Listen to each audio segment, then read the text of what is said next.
Pues bienvenidos a NeuroRebel, el podcast bilingüe de la neurodiversidad informada. Yo soy Anita y hoy continuamos con Voces Rebeldes, la serie dentro de NeuroRebel dedicada a amplificar las voces de quienes construyen comunidad, transforman lenguaje y generan cambio desde adentro de la experiencia neurodivergente. Voces que no esperan permiso y voces que ya están actuando. Y hoy tenemos una voz que viene de mi misma tierra. Mi invitado es argentino, de La Plata, tiene 13 años y lleva 5 años de activismo. Tiene más de 400.000 seguidores en Instagram, reconocimiento de UNICEF como referente mundial del autismo. Pero lo que más me interesa de él no es su currículum. Lo que más me interesa es lo que piensan, porque Ian Moche es extraordinario. Él no habla de autismo de la manera en que el mundo espera que lo haga un adolescente. Ian habla de Ubuntu, habla del poder de las palabras, habla de responder al odio con ternura. Y no porque sea fácil, sino porque requiere más valentía que la rabia. Y a los 13 años, con 5 años de activismo a cuestas, Ian tiene algo que muchos adultos con décadas de militancia todavía están buscando: una filosofía coherente. Ian, qué honor tenerte aquí en NeuroRebel. Bienvenido, inaugurando esta nueva etapa de Voces Rebeldes. Hay algo muy especial para mí en esta conversación. Gracias por estar acá. Muchísimas gracias. No, el honor también es mío porque desde hace mucho yo quería tener la posibilidad de poder hablar con vos. La verdad es que me encanta y te agradezco por tener la posibilidad de crear espacios así, hablando de neurodivergencias y poder ser una divulgadora tan importante. Nosotros te utilizamos un montón en las charlas por todo el contenido que generás. Por lo tanto, el honor también es mío y estoy extremadamente contento, un poquito ansioso también de tener la posibilidad de hablar con vos. Qué honor, muchas gracias, Ian. Quiero empezar por algo que vos mismo marcaste hace poquito: 5 años de activismo. Eso es casi la mitad de tu vida. O sea, Ian de 13 años mirando a Ian de 8 años. ¿Qué le dirías? Mira, yo creo que ese Ian de 8 años, ese niño ahí que empezó con ese video de pirotecnia en la escuela, que empezó a hablar, que empezó a descubrir que sus palabras tenían un poder y una capacidad de poder informar. Yo creo que lo primero que le diría es que realmente es muy valiente y que no mucha gente se animó a empezar a ser activistas. Porque mi activismo empezó en realidad muchas gracias a las personas, mujeres autistas, sobre todo divulgadoras, que ellas empezaron a hablar y empezaron a mostrar para poder tratar de hacer una sociedad más amigable, y esas personas me inspiraron a mí. Siempre yo digo que una de mis fuentes de inspiración siempre fue Greta Thunberg, por ser otra persona que hablaba. Y me acuerdo que la primera nota fue con mi madrina del activismo, Alita Alexandra Alcés, que yo le tengo mucho cariño, porque fue una de las primeras personas con las que yo hablé y además una de las primeras personas que me ayudó a aprender un montón sobre autismo. Y por eso yo siempre le tengo mucho agradecimiento a las mujeres en eso. A partir de ahí, ese 8 de marzo, casualmente también un día de la mujer, empezó mi activismo a partir de 5 años, con todas las cosas que pudimos hacer. Yo le diría que él tendría que estar orgulloso de él mismo, que tendría que también tener más orgullo en sí mismo y que creerlo más, porque a mí me costaba mucho a veces tener autoestima en mí mismo. Por lo tanto, diría que realmente estaría muy orgulloso en lo que hace, que no todos se animan a hacerlo, que sea una persona fuerte, que pueda realmente transmitir amor, que lo que está a punto de empezar a hacer es realmente cambiar el mundo y cambiarle la vida a muchas personas.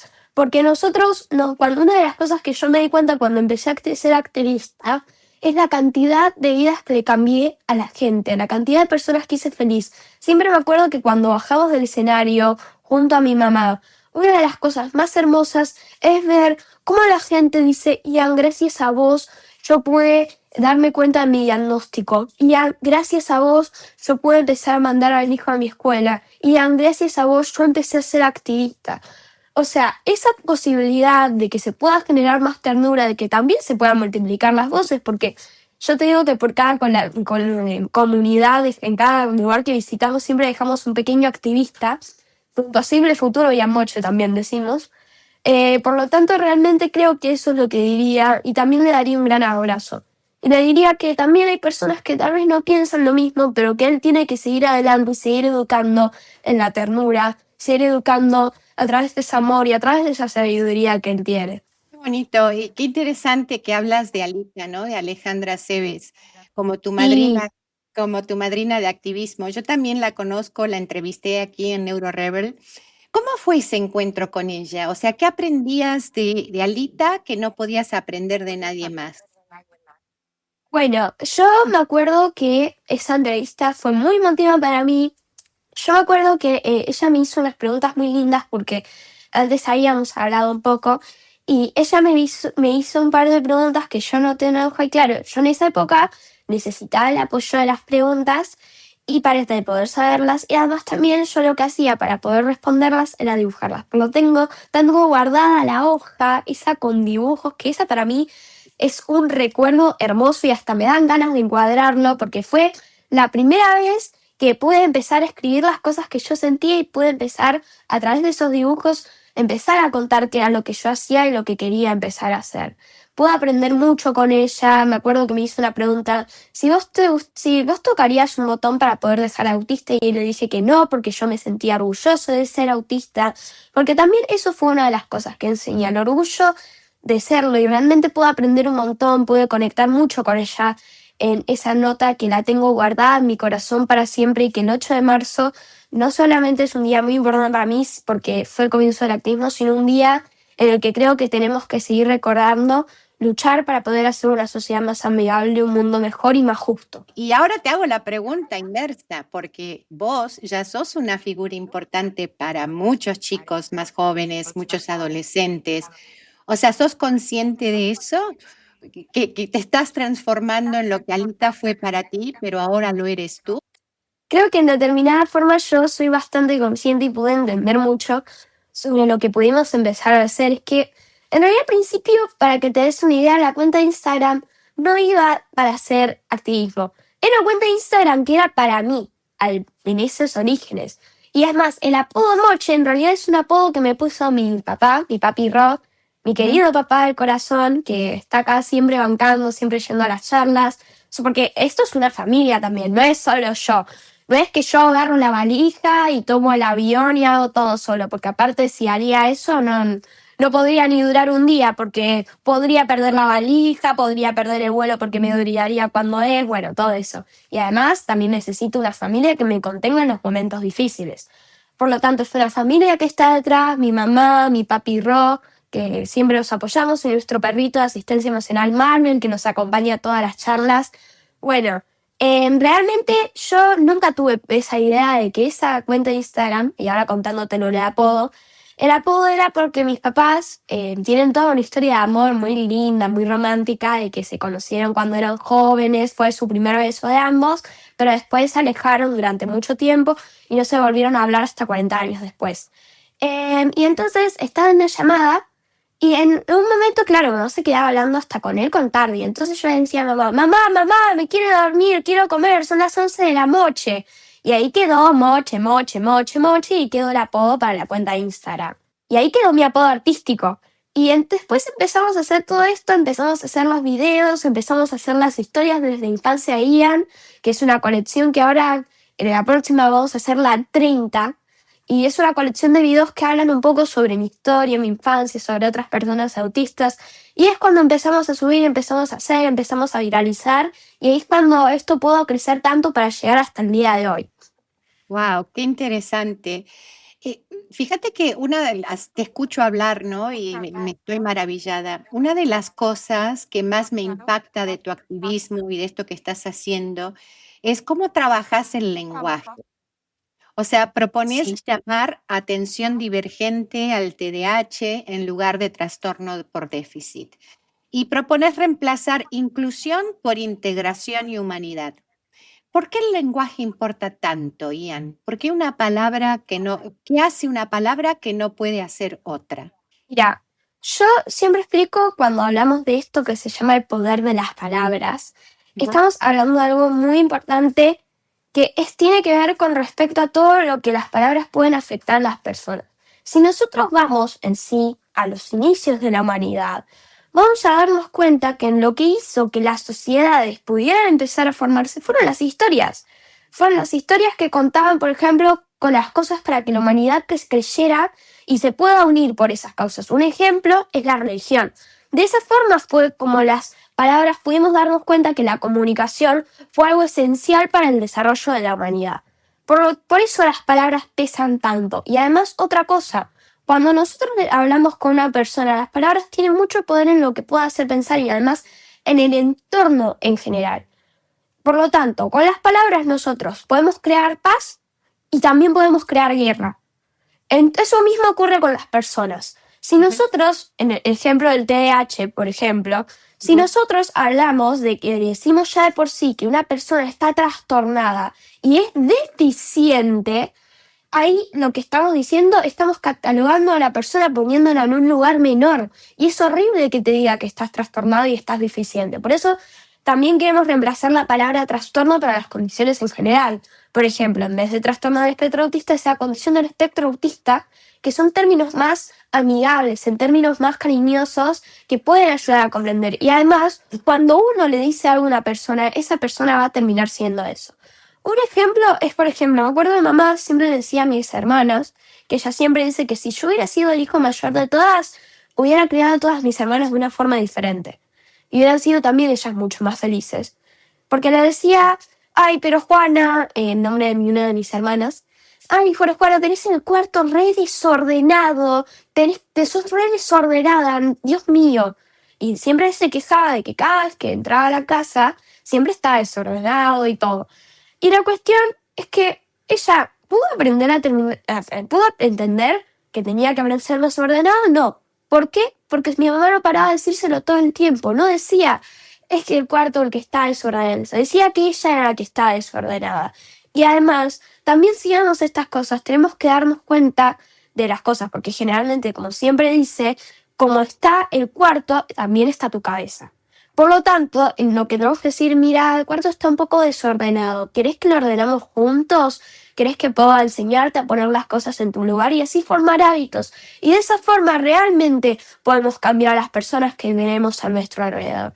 Por eso es tan importante aprender a utilizar las palabras, a la hora también de utilizar discursos, poder no pensar un poco más a la hora de lo que vamos a decir. Porque en este último momento bajo la idea de que podemos decir lo que querramos, estamos diciendo más cosas de las que deberíamos decir y terminamos lastimando a otros a través de discursos de violencia, por ejemplo. Sí, totalmente. Cuánta sabiduría, ¿no? Por eso muchos de nosotros en la comunidad neurodivergente hablamos de por qué las palabras importan, ¿no? De que pueden construir mundos y pueden destruirlos y pueden forjar la autoestima y cómo se ve uno mismo a lo largo de los años a medida que voy creciendo. Por ejemplo, en mi caso, a mí me diagnosticaron hasta los 52 años, pero todo ese medio siglo pensé pensando que yo era deficiente, que era rara, que estaba loca, que era demasiado. O sea, esas palabras que te van forjando de una manera muy dañina, muy violenta, como decís, ¿no? Y sí, es muy importante que cuidemos nuestro lenguaje y que hablemos, que alcemos la voz al respecto, ¿no? Que por qué importa, así como lo estás haciendo. Y contame de la palabra inclusión. ¿Por qué te molesta la palabra inclusión? Creo que vos has dicho que te gusta más integración y humanidad que inclusión. Contame un poquito de eso. Cuando nosotros hablamos de lo que es la inclusión, en realidad estamos hablando de algo un poco contradictorio, porque estamos hablando de poner a personas en algo en que no están y que antes no estuvieron, cuando en realidad nosotros en la sociedad estamos. Pero la pregunta es, ¿qué es lo que debemos hacer realmente? Lo que tenemos que hacer realmente es naturalizar, mirar al otro, poder ayudarlo, no simplemente integrarlo y ponerlo porque está. Porque aparte, otra cosa, generalmente cuando, por ejemplo, la ley de inclusión, las leyes de inclusión, vos pensás que esas leyes, que ya de por sí, si no existían, ni siquiera nos dejarían entrar a las escuelas, literalmente tampoco están así, porque muchísimas veces estamos presentes, pero no participamos. Como nosotros decimos, una cosa es que te inviten al baile y otra cosa es que te La que saquen no a baila. bailar. Exacto. Exacto. O sea, lo que realmente nosotros tenemos que hacer es tener la posibilidad de poder integrar a las otras personas, de poder naturalizar la discapacidad, de poder un poco, como nosotros siempre decimos, visibilizar también, evangelizar en determinadas formas, como nosotros decimos, para poder hablar con respecto a poder sensibilizar en valores, generar empatía. Y de esa forma vamos a lograr esa idea de la verdadera inclusión. Vamos a poder lograr, y ni siquiera va a ser necesario hablar de neurodivergencia, porque la gente ya lo va a tener claro y va a entender que lo único que es el autismo o lo único que son las otras condiciones es otro tipo de cerebro que existió siempre y que simplemente lo que tenemos que hacer es en la sociedad empezar a cambiar y empezar a avanzar para que nosotros podamos estar. Porque nosotros no estamos mal. O lo que está mal es la sociedad, que en realidad es la que nos impone la verdadera discapacidad. Sí, qué revelador y qué inspirador lo que dices y hacia allá vamos, ¿no? Y ojalá todo el mundo, toda la sociedad lo tenga tan claro. Pero te quiero preguntar algo con respecto a lo que es la realidad, ¿no? O sea, ¿cómo reacciona la gente cuando propones cambiar esas palabras? ¿Te escuchan o se defienden? Mira, la gente siempre suele reaccionar de muchas formas en sí cuando me escuchan hablar. Ya de por sí yo siempre digo que si ya es raro escuchar a un adulto que hable de lo que yo hablo, más raro va a ser escuchar a un niño. Y aparte, siempre a los niños nos suelen poner desde unos escalones más abajo. Y en Ujú, general sobre todo a las personas con discapacidad. Porque ujú. si creemos que por tener una discapacidad no estamos necesitando, etc. Por lo tanto, muchísimas veces también nos minimizan esos casos y no nos creen. Pero he notado que mucha gente ha empezado a realmente entender y comprender el poder de las palabras y realmente las reacciones son muy positivas. Nosotros decimos que cuando el 90% de esos comentarios son positivos y solamente hay 10% de comentarios negativos, tenés que estar orgulloso igual, porque tal vez esa única persona que puso ese comentario negativo en realidad habla de mal de las otras personas porque no tiene nada lindo para decir en sí mismo. O tal vez pueda hacer cosas pero no las hace, no las dice, no decide cambiar. Decide quedarse en el banco del obvio y no moverse, no avanzar. Qué fascinante lo que dices y qué inteligencia en lo que dices, porque sí, fíjate que, bueno, para mí en lo personal, mi experiencia con las redes sociales ha sido eso, ¿sabes? O sea, el 90% de comentarios positivos, pero ese 10% que siempre entra a comentar cosas desde la ignorancia, desde el odio, desde la violencia. Ese 10% es lo que a veces te descoloca tanto, ¿no? Que te preguntas, a ver, ¿qué estoy haciendo mal? O ¿tiene sentido lo que estoy haciendo? Y ahí me entra muchísimo esto que me movió, que estás haciendo, que es la revolución de la ternura, ¿no? Escuché ese Sí. concepto tuyo y me detuve porque dije, wow, qué filosofía tan interesante. Porque es una postura filosófica, ¿sabes? Y no es solo un mensaje lindo. Contame, ¿de dónde viene esa idea? Mira, la revolución de la ternura nació el año pasado, es muy reciente la idea. Y nosotros estábamos armando mi primera charla TEDx, que fue la TEDx de Maipú, que fue algo súper importante para mí, por cierto, fue hermoso, a la gente le encantó. Fue difícil porque, claro, yo te digo, mis charlas duran 2 horas. ¿Cómo metes 2 horas en 10 minutos? Era difícil para mí. Me Y imagino. también queríamos, sí, a veces más de 2 horas, entre que después bajamos, saludamos a la gente, nos quedamos charlando todo, a veces hasta 4 horas hemos llegado máximo. Por lo tanto, o sea, nuestras charlas finalmente son muy conectadas con el público. Cuando nació esto de la revolución de la ternura, estábamos pensando en qué íbamos a hablar en la charla TEDx. Y yo no quería quedar solamente hablando de autismo. Quería hablar de un tema nuevo y de algo que realmente pudiera ser. Y pensé un poco también en los valores humanos, que creo que era lo más necesario en este momento. Porque en este momento creo que lo que empezamos olvidando me puso a pensar qué era lo que nos faltaba en nuestra sociedad, junto con ayudar a mi coach, mi querido coach Marcelo Margarit, que me ayudó a poder armar la charla y todo, y que gracias a él la charla salió tan hermosa como salió. Y me puse a pensar, ¿qué es lo que le falta a nuestra sociedad? Y yo dije, ternura, porque lo que falta en este momento es ser tiernos, es mirar al otro, darle dulzura en vez de odio. Y cuando pensé en revolución, yo después de eso busqué pensé en lo que estamos en una revolución de ternura. Y después busqué los significados tanto de revolución como de ternura. Revolución viene del griego revolutio, que significa revolver, volver a dar la vuelta. Antes se decía cuando uno revuelve algo y además también describía el movimiento de la órbita de los planetas y todo eso. Pero a partir del siglo XVI empezó a adquirir el significado de cuando se cambia de paradigma en general a la sociedad. Entonces, y después ternura viene de tener, que significa suave, blando, agradable al tacto. Esto es un poco lo mismo. Necesitamos aprender a unirnos para dar una vuelta a nuestra sociedad con la ternura y así pasar del paradigma del odio al paradigma del amor. Y ahí es como surgió esta hermosa frase de la revolución de la ternura, que en determinada forma es una forma de vida. Sí, totalmente, totalmente. Ahora, te hago una pregunta. ¿Eso es fácil de sostener? O sea, ¿hay momentos donde la ternura se acaba? ¿O cómo se aprende a responder con ternura cuando te duele lo que te dicen? A veces generalmente una respuesta que tenemos ante las cosas injustas, cuando nos duele algo que nos dicen, generalmente es la indignación. Nosotros nos indignamos, ¿por qué? Porque hay una injusticia. En sí no está mal indignarse, enojarse al principio, porque son emociones válidas. Nosotros siempre hablamos de que es necesario validar nuestras emociones. Pero lo que tenemos que hacer es evitar quedarnos en ese lugar y quedarnos en el enojo.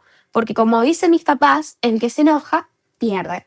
Sí. Tarde o temprano pierde. Inclusive si tenés razón. Porque por más razón que tengas, cuando vos te enojas, tu discurso pierde toda la confiabilidad, pierde todo lo que realmente puede tener de bueno para dar. Entonces, si estamos en una situación donde la otra persona está haciendo algo mal, tenemos que aprender a acercarnos con amor y decir, por ejemplo, puede ocurrir que en la escuela yo tenga unos compañeros que le hacen bullying a otro compañero. Y eso a mí me enoja mucho. Y yo voy ahí, y le digo a los profesores, opción A, voy y le digo, hey, miren lo mal que están haciendo mis compañeros, miren todo lo que están haciendo mal, tienen que hacer algo, porque aparte ustedes son recontra irresponsables porque no hacen nada y porque nunca vino la situación. No, hay que acercarse. Ahí la otra opción es B, es acercarse a los profesores, inclusive también a las personas que nos agreden con amor, también puede funcionar, y decir, mira, creo que podríamos tratar de hacer algo con esta situación porque no me parece bueno. A la otra persona también preguntarle, mira, esto que estás haciendo no me gusta, está haciendo sentir mal a la otra persona, tenemos que aprender a ir de otras formas, porque uno, cuando generalmente en un discurso es violento, es porque hay una causa detrás. Finalmente es mucha ira acumulada, también es mucha baja autoestima, la sensación de querer imponer poder, a reforzar su propia identidad, dar la idea de que, mirá quién soy yo. Entonces tenemos que ir por ese lado. Interesante. Decís que, y cuánta sabiduría, me dejas con la boca abierta, la verdad. O sea, tanta profundidad en tu pensar, en tu relacionarte. Se nota que lo has pensado con mucho cuidado y con mucho amor. Y eso es inspirador, la verdad. Decís que el odio nos marca y esas heridas son invisibles, ¿no? Una palabra, un insulto. Y más allá de nosotros, los neurodivergentes, tratar de entender qué le está pasando a esta otra persona para que reaccione de esa manera, hay heridas invisibles, ¿verdad? ¿Hay alguna herida invisible tuya de la que te gustaría hablar? Una que sea difícil de explicarle a alguien que no la ha vivido con respecto al uso de palabras y a la forma en que la gente habla sin conciencia. Esas heridas me han ocurrido muchas veces y en determinada forma también siendo activista, porque nosotros hablamos de que la gente tampoco se anima a ser activista, también, porque generalmente lo que cree la gente, a veces que los comentarios negativos a veces parecen más fuertes que los positivos. Y esas heridas quedan, pero yo estoy aprendiendo de a poco a poder sanarlas. Un ejemplo fue todo lo que ocurrió durante esta época, que he sido muy atacado por todas las personas, todos los que atacan, en que me han dicho cosas horribles, me han dicho que yo estaba adoctrinado, que mi familia me utilizaba, hemos recibido amenazas muy feas, cosas muy feas, pasaron la dirección de nuestra casa, de la escuela, nos maltrataron mucho, me agredieron verbalmente un montón, cosas irreproducibles. esa herida queda y realmente es muy dolorosa. Y también, aparte, sumando las otras heridas que yo he recibido en mi vida. Por ejemplo, yo una herida que siempre además tenía muy marcada era la herida de la culpa. ¿Por qué tenía la herida de la culpa? Porque yo siempre creí que era mi culpa, mi existencia, era lo que afectaba a mi familia. Porque yo creía que por mi culpa, que fue una época que aparte de mi familia no creía que yo iba a sentir culpa porque yo cuando tenía 6 5 años yo no hablaba en ese momento. O no me comunicaba mucho verbalmente. Y yo sentía mucha culpa de existir porque a pesar de que no hablaba, yo estaba y comprendía absolutamente todo lo que ocurría alrededor. Sentía culpa porque por mi culpa mi familia decía que mi familia no podía disfrutar, no era feliz. Por mi culpa veía que mi mamá lloraba muchas veces. Por mi culpa mi mamá se tenía que pelear cada vez que en un supermercado, en un lugar no le daban la prioridad. Por mi culpa siempre mi mamá tenía que decirle a la gente que yo era autista y que tenía que mirarme. Por mi culpa sentía que se arruinó toda la familia por mí. Hoy, por suerte, estoy empezando a dejar de sentir eso y empecé a sentir la sensación de agradecimiento por mi familia. Pero creo que la herida más grande que suelen sentir las personas autistas y que la sociedad debe comprender es la de la culpa. La culpa por existir, por la culpa porque sentimos que somos realmente esas etiquetas que te ponen, sobre todo los adultos autistas. Las personas autistas y neurodivergentes en general, sobre todo el autismo, tienen la tasa de suicidio más alta que otras condiciones comparadas. Por lo tanto, es muy importante tener contención y aprender realmente a utilizar las palabras de otra forma. Sí, es muy cierto lo que dices y qué increíble que a tu temprana edad hayas podido lidiar con eso y entenderlo de una forma tan profunda y tan sanadora, ¿no? Y eso también habla del apoyo y la contención y el amor que tenés de tu familia y de la gente que te rodea, ¿no? Es realmente increíble. Pero eso también me lleva a mi próxima pregunta, Ian. En uno de tus reels, en varios de tus reels, hablas de la filosofía del Ubuntu, porque esto también lleva al que yo soy porque nosotros somos, ¿no? Y que habla de la interconexión, de la empatía, de la cooperación. Cuéntame, ¿cómo llegaste a esa filosofía? ¿Cuándo te encontraste con Ubuntu? Yo me lo encontré con alguien que yo quiero mucho, que es Raúl Trucero, está en la provincia de Buenos Aires, en el Ministerio de Desarrollo Social. Es una persona muy querida para mí, porque nosotros tuvimos en un momento una reunión donde estábamos hablando, y justamente no me acuerdo cómo salió el tema, él nos nombró sobre Ubuntu. Y nos mandó la historia de la leyenda de Ubuntu, porque Ubuntu es una filosofía africana que habla sobre que nosotros coexistimos y vivimos de forma plural. ¿Esto qué quiere decir? Yo no puedo ser feliz si el otro está triste. Habla de la empatía, habla sobre la conexión humana, sobre la importancia de los otros individuos, porque nosotros como sociedad no podríamos existir ni siquiera nosotros mismos si no fuera por el otro. Y también habla sobre mirar al otro, mirar al prójimo, a la persona que tenemos al lado y acompañarla. Esta leyenda es una leyenda muy bonita que habla que hace muchos años una antropóloga fue a África, a un pueblo africano, y entonces era un pueblo africano muy pequeño, muy parecido, que era muy pobre, y encontró entonces un pequeño grupo de niños y decidió llamarlos y los sentó a los 4 o 5 niños y les puso frente a ellos una canasta con diferentes frutas. Estas frutas eran exóticas y ellos nunca habían visto, eran frutas como de donde él venía, y les propuso lo siguiente. Puso la canasta un poco lejos en una mesa lejana y les dijo, porque él quería analizar cómo era el comportamiento cuando había una competición en general y quería todo esto lo que tenía que ver con el egoísmo humano. Le dijo a los niños, allá está la canasta. Yo les propongo que hagan una carrera de acá hasta acá y el primero que llegue se va a comer todas las frutas de la canasta. La carrera empezó, los niños empezaron a correr y empezó como una competición. Pero, en un momento, uno de esos niños se detuvo. Miró para atrás y miró a sus compañeros. El otro nene se detuvo también. Miró para atrás a sus otros compañeros.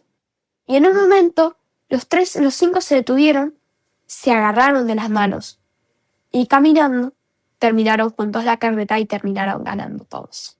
Hermoso. Y es hermoso, sí. Y después la reflexión final es que el antropólogo se queda atónito con esto, porque no se esperaba cómo iban a reaccionar los chicos así. Y cuando les pregunta por qué hicieron eso, les dijo, Ubuntu. Yo no puedo ser feliz si el otro está triste. ¿Qué significa Ubuntu? Yo soy porque no soy personas. Qué hermosa filosofía, qué hermosa postura de la vida, ¿no? Pero también me hago una pregunta, vivir en Ubuntu, tener una postura Ubuntu es muy exigente en el sentido de que uno no puede estar bien si otro está mal. Y ignorar eso no es una opción, ¿no? Pero me imagino que a veces pesa. Entonces te pregunto, ¿tenés personas que te recuerden que también podés descansar? Mira, yo creo que en determinadas formas yo siempre soy feliz si las otras personas de alrededor generalmente están felices. Yo estoy feliz con la forma de vida que llevo, con la cantidad de personas y creo que a todos nos hacen más felices porque ver que los otros no están sufriendo alrededor, aunque lamentablemente en este momento el mundo está organizado de una forma que hay mucha gente que la está pasando mal.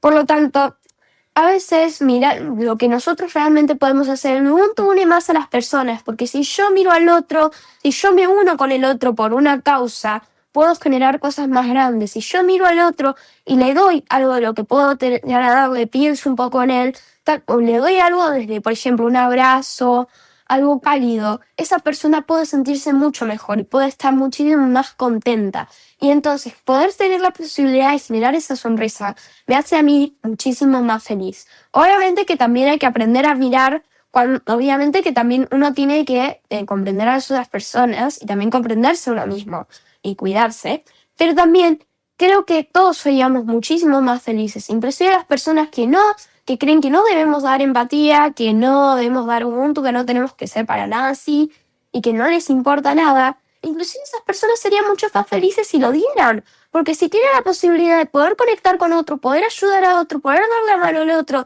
poder generar cosas más grandes con el otro y no ser indiferente al dolor ajeno, que es siempre lo esencial en la vida, podemos hacer un montón de cosas. Lo Ubuntu, por último, es una forma de vida, una forma de vivir. Vos cuando elegís Ubuntu sos consciente de que es algo que todos y que vos vas a hacer siempre. Qué profundidad y qué revelador y qué cierto todo lo que dices, ¿no? Y estoy tan agradecida que lo estés compartiendo. Me emocionan tus palabras de una forma que ni siquiera yo puedo expresar adecuadamente. Y hay un gesto muy concreto de tu parte que me parece que resume todo lo que estamos hablando, ¿no? Y que has donado tu cabello para niños que en tratamiento oncológico. Y contame, ¿cómo conecta eso con la revolución de la ternura y con Ubuntu? Mira, conecta con la revolución de la ternura, primero porque es un acto, para mí ese fue uno de los días más hermosos, te digo, casi en mi vida, porque no solamente por las personas que pudimos donar bastante cabello como yo doné, que es más, yo además de cortar, yo lo estuve preparando hace un montón, desde más de un año, queríamos buscar una fundación que sea realmente sincera y pudimos encontrar la Fundación Nahuel y poder hacer esto para poder donar el pelo. Cuando nosotros estábamos organizando todo esto, lo más hermoso de todo es como la gente que no estaba anotada y estaba en el hospital se sumó. Porque me acuerdo que después me corté el pelo y yo le decía a la gente que salía del hospital Garrahan, que es un hospital, muy importante en Argentina. Básicamente, veía cuando luego la gente salía y le decíamos, miren, ¿quieren venir a cortarse el pelo? Aunque sea con una mechita, podés hacer la diferencia. Podés ayudar, podés hacer a muchos chicos más felices. Y entonces, lo hermoso fue cómo se sumó toda la gente. ¿Sabes cuántas personas se sumaron al final del día? Unas 50 personas donaron pelo. Genio, wow, qué extraordinario. 50 personas, fue un éxito. Y fue tan motivador y tan hermoso ver cómo inclusive hasta personas que ya que no iban a donarlo, que donaron una mechita y terminaron al final donando más, porque querían ayudar, inclusive estando realmente en situaciones complicadas, pudieron hacer eso. Eso fue un acto de amor, fue un acto en tierno, un acto pensando en el porque pusimos ver a todos esos chicos y pudimos ponernos en su lugar. Y además la posibilidad en la que todos tuvimos para sumarnos. Porque en realidad todos somos necesarios. Absolutamente todos somos necesarios para esto. Todos podemos soportar con un granito de arena, mejor como en este caso, con una mechita de pelo, podemos aportar para hacer a personas más felices. Y además, no es simplemente el hecho de la peluca. La peluca da calidez, da confort, da la sensación y además también lo hermoso de sentir que ese pelo que tenés, que también inclusive es una forma en la que expresas tu personalidad, está Claro, hecho con personas que te dieron mucho amor. Y el amor cura, el amor sana, el amor ama. Y eso es lo que realmente ayuda. Y además, que fue un acto que se hizo de adentro para afuera, no de afuera para adentro. ¿Qué claro, significa esto? Que las personas que dieron ese amor lo hicieron realmente desde su corazón.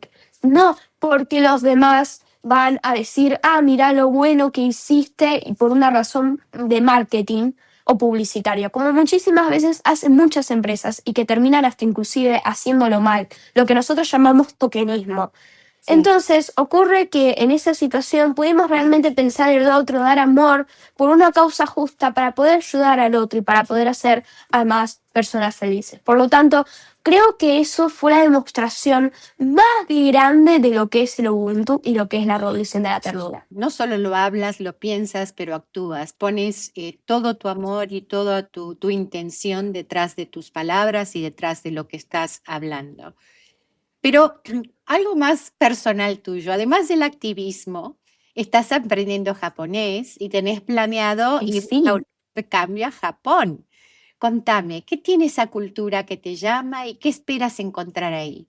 mira, la cultura japonesa tiene muchas cosas que me gustan. Una de las cosas que me gusta es, mira, yo te digo que cuando empecé el primer día de escuela japonesa, que no solamente estudio japonés, yo era una escuela que está hecha por japoneses, que originalmente acá en La Plata tenemos una comunidad muy grande de japoneses en Argentina, ¿Mm? y cuando nosotros empezamos con todo esto, y empezamos con todo esto, que me pareció una actividad que iba a poder estar linda, realmente me ayudó un montón. Porque primero por toda la idea del respeto que hay, con toda la idea de que la persona que generalmente más edad tiene también se considera sabia, la idea del respeto que hay me gusta mucho. Y además otra cosa, la idea de que se puede generar de la rutina, porque claro, siendo yo tan rutinario, la Japón era el ideal porque era la rutina, era todo era hasta una determinada hora, todo empezaba un momento, después terminaba en otro, todo llegaba en el momento justo que se esperaba. Entonces, eso para mí inclusive me autorregulaba más. Y aparte, vos imaginate ya para empezar las clases, nosotros meditamos un poco afuera, hacemos unos ejercicios como para empezar y empezar más concentrados en las clases. Por lo tanto, todo lo que tiene que ver con todo esto, lo que tiene que ver con la conexión a la naturaleza, la idea de la cultura también, que es súper interesante y súper linda todo lo que tiene. Y además también las otras cosas, como es todo lo que tiene que ver con el manga y el anime, la cultura, la música. Realmente es hermoso. Y aparte el japonés como idioma a mí me encanta. Yo ahora estoy en el segundo nivel, empecé el año pasado y la verdad soy extremadamente feliz haciendo algo que me encanta. Porque además del activismo también hago otras actividades que me encantan y que me emocionan profundamente. Y realmente creo que yo siempre digo que cuando hablo del activismo, para mí es como una actividad más de mi vida. No, no es tampoco algo como fuera de otro mundo. Para mí es otra cosa más que hacemos cada día y que realmente a mí te digo me moviliza un montón. Y también obviamente con otras actividades que hago, además de mis hobbies, que generalmente son leer, escribir, pintar, dibujar, escuchar música, sobre todo Ujú. la asiática. Además también hacer la posibilidad de teatro, que es un espacio que me encanta tanto, porque me gusta mucho la idea de poder hacer todo esto del teatro, de poder hacer guión, de poder generar historias, poder generar personajes, poder interpretarlos y sentirlos en carne propia, es algo que me encanta. Además de que bailar, cantar y actuar es lo que amo.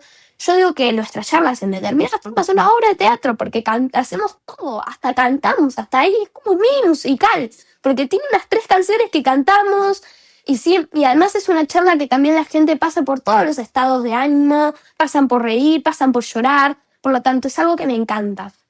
Hermoso, ¿no? Porque la expresión artística tiene otras dimensiones que el activismo no nos da, ¿no? Sé que te encanta cantar y la música y el activismo son cosas diferentes. Contame, ¿la música hace algo por vos que el activismo no puede? La música, el arte, a mí me ayudó un montón.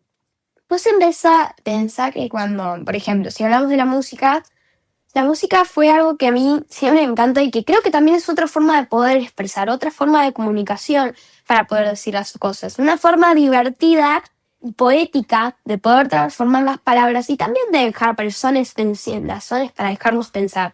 Yo, por ejemplo, cuando tuve la posibilidad de poder cantar, por ejemplo, como canté con León Gieco la otra vez, como pude cantar con todas las canciones que canté, por ejemplo, canté Sensible al Esencial junto a Facundo Rodríguez Gorcia, canción punto citada por Marcelo Blanco, o junto a Topa y también a Facundo, pudimos cantar Hablar sin hablar, que habla sobre accesibilidad cinematográfica, o con León pude cantar en El Desembarco, que es una canción que creo que habla un poco de lo que siempre nosotros transmitimos, inclusive hasta las canciones que me han dedicado. Yo me acuerdo que una vez Los Ángeles, que es un activista de la discapacidad, me dedicó una canción que me encantó y que siempre transmitimos en las charlas, porque nosotros también queremos hacer el reconocimiento de otras personas y de otros activistas. Por lo tanto, la música a mí me cambió un montón y el arte en general. Vos pensás que yo antes de hablar leía y antes de hablar dibujaba.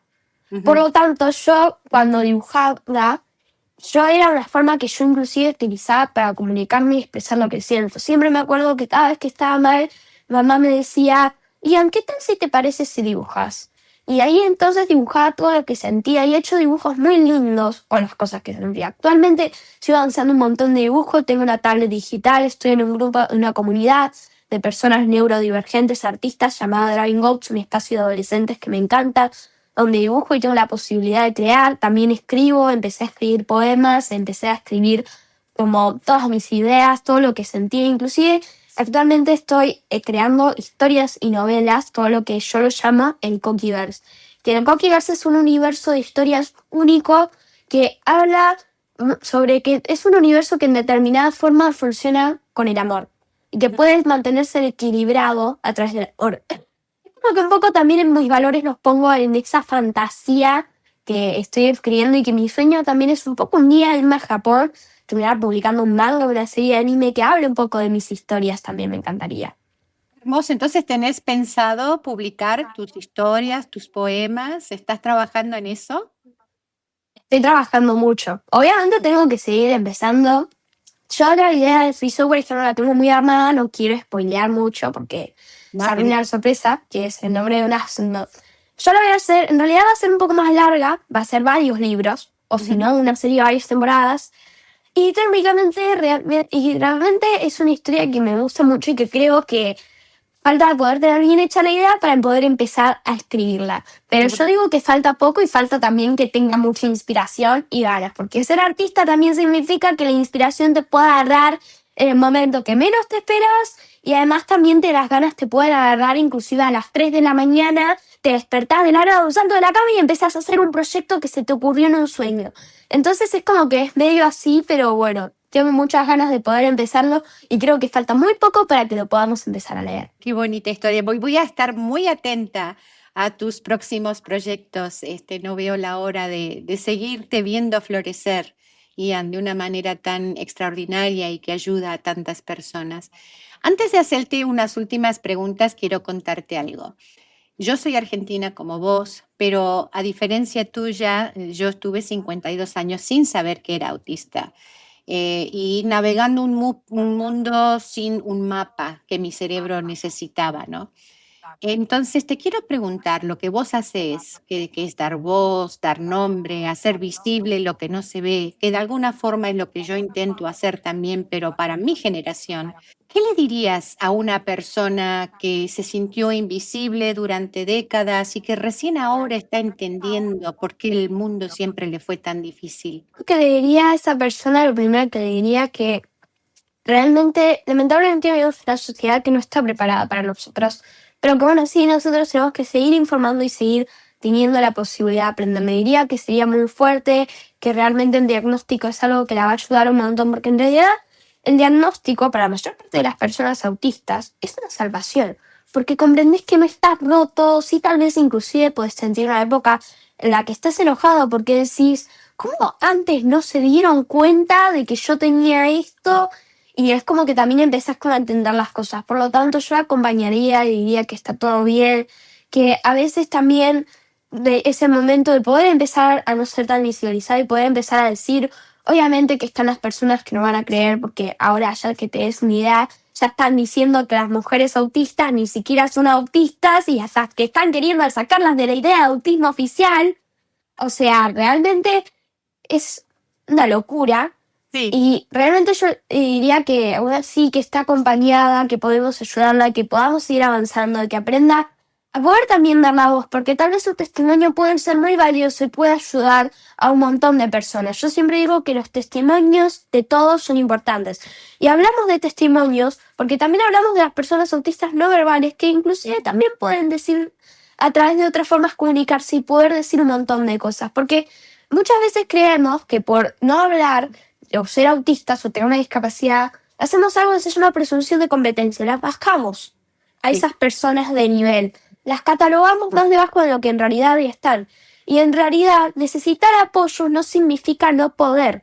Como una frase que me noté el otro día, mi capacidad social no define mi capacidad laboral. Qué importantísimo el punto que acabas de hacer, porque el hablar no es necesariamente comunicarse, ¿no? Nos comunicamos de muchas maneras y nos comunicamos con lenguajes de amor que a lo mejor son diferentes a lo que la mayoría de las personas, vamos a llamarlas neurotípicas, están acostumbradas. Entonces, ese es un punto muy importante el que acabas de mencionar, Ian, y te agradezco por tenerlo presente y te agradezco por nombrarlo. Hay una última pregunta.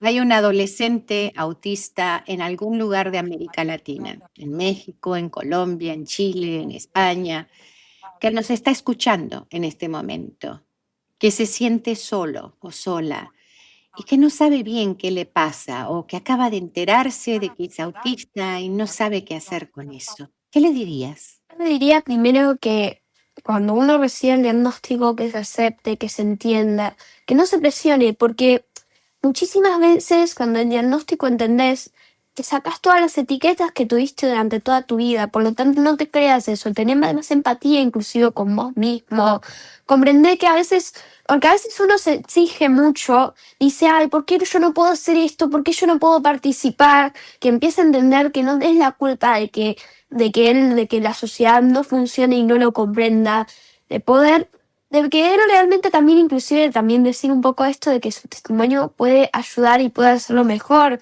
de que también existen personas que lo van a acompañar, personas que no lo van a dejar solo, personas que no le van a dar la vuelta, chicos que no le van a hacer bullying, otras personas que pasan lo mismo que él y que pasan esa misma situación, tal vez tienen esos mismos intereses, que tienen una familia que también lo puede acompañar, que también lo puede ayudar, que él va a poder empezar a seguir cruzando las puertas, porque nosotros decimos que cada vez que tengamos un desafío, tenemos que imaginarnos una puerta y cruzar esas puertas, porque la vida son un montón de puertas que tenemos adelante, que tenemos que seguir cruzándolas para poder aprender y entender. Y algunas puertas, ¿sabes qué, Trixie? Tienen astillas y duelen, pero hay que cruzarlas, hay que aprender a sacar esas astillas y dejarlas sanar para seguir cruzando otras puertas, porque eso es la vida. La vida es cruzar puertas y cruzarlas con amor, con empatía. Me acuerdo que yo una vez le dije a mi mamá que ya estaba llorando, porque los padres siempre atraviesan una época de duelo, y generalmente en el diagnóstico ya es necesario acompañar a los padres más padres. Y ella decía, estoy cansada de patear las puertas. Y yo le dije, ¿y qué tal, desde mi literalidad de 8 años, ¿y qué tal si empezamos a abrir las puertas? En lugar de patearlas. Y en lugar de patearlas. Y ahí es cuando ella me dio un abrazo. Yo al principio no entendía, pero después entendí lo que quiso, porque claro, siendo yo tan literal. Pero bueno, realmente creo que eso es lo que tenemos que empezar a hacer y seguir cruzando las puertas para que un día todos logremos cruzar la puerta a ser una sociedad más amigable. Wow, Ian, no sabes cuánto me ha emocionado hablar con vos, tu filosofía, tu calidad humana, tus palabras, tu pensar profundo.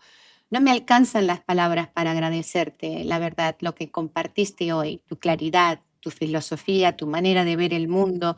Todo eso que describís de una forma diferente de percibir es exactamente lo que nos escuchan, nos necesitan escuchar. Comprender además que todas las mentes, hay una frase que leí el otro día, Todas las mentes tienen un propósito. Eso me lo voy a tatuar. Todas las mentes tienen un propósito. Exactamente. Todos somos seres humanos viviendo una experiencia humana, ¿no? Hay algo que dijiste al principio que me quiero llevar, que el autismo no es una mochila, sino algo que sos, ¿no? Es tu identidad. Y yo llegué tarde a esa certeza. Vos ya la tenés a los 13 años y eso me da esperanza de que las generaciones que vienen van a llegar antes. Gracias por estar en Voces Rebeldes con tanta inteligencia y tanta ternura. Muchísimas gracias. Te quiero un montón. Gracias por la nota, gracias por las preguntas. Te amo y te admiro profundamente. Muchas gracias, Ian.